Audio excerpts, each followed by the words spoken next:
നബി സല്ലല്ലാഹു അലൈഹി വസല്ലം പറയാണ്, ഇത് മുങ്ങിപ്പോകുന്ന ആളുടെ ദുആ എന്നാണ് നബി സല്ലല്ലാഹു അലൈഹി വസല്ലം വിശേഷിപ്പിച്ചത്. എന്ന് പറഞ്ഞാൽ അത്രമാത്രം ഉള്ള ഏത് പ്രതിസന്ധി വന്നാലും, എന്ന് പറഞ്ഞാൽ വെള്ളത്തിൽ മുങ്ങിപ്പോകുന്ന രൂപത്തിലുള്ള അവസ്ഥ, ശ്വാസം മുട്ടുന്ന അവസ്ഥ ജീവിതത്തിൽ ചിലപ്പോൾ വന്നേക്കാം. അതിന് വെള്ളത്തിൽ വീഴണമെന്നില്ല. ചുറ്റിലും പ്രശ്നങ്ങളുടെ, പരീക്ഷണങ്ങളുടെ കടലുകൾ വന്ന്, പരീക്ഷണങ്ങളുടെ തിരമാലകൾ വന്ന് നമ്മളെ മൂടുന്ന അവസരങ്ങൾ ജീവിതത്തിൽ ഉണ്ടാകും. നബി സല്ലല്ലാഹു അലൈഹി വസല്ലം പറഞ്ഞത് ഈ ദുആ ചെയ്തോളൂ എന്നാണ്.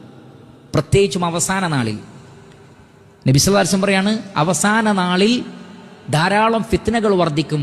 യൂനുസ് നബിയുടെ പ്രാർത്ഥന നിങ്ങൾക്ക് ഉപകാരം ചെയ്യുന്ന അത് ഈ പ്രാർത്ഥനയാണ്, ലാ ഇലാഹ ഇല്ലാ അൻത സുബ്ഹാനക ഇന്നി കുൻതു മിനൽ ളാലിമീൻ. പരീക്ഷണങ്ങളിൽ നിന്ന് അല്ലാഹു സുബ്ഹാനഹു വ തആല രക്ഷപ്പെടുത്തും.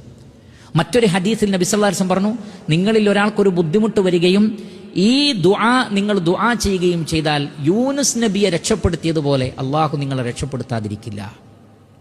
ഏത് പരീക്ഷണത്തിൽ നിന്നും അള്ളാഹു രക്ഷ നൽകും ഈ ഒരു ദുആ. അതുകൊണ്ട് ഇത് പഠിച്ചു വെക്കണം. സൂറത്തുൽ അംബിയ 87-ാമത്തെ ആയത്ത്, ലാ ഇലാഹ ഇല്ലാ അൻത സുബ്ഹാനക. അവിടെ എന്നല്ല, അത് വേണ്ട. ലാ ഇലാഹ ഇല്ലാ അൻത സുബ്ഹാനക ഇന്നി കുൻതു മിനൽ ളാലിമീൻ.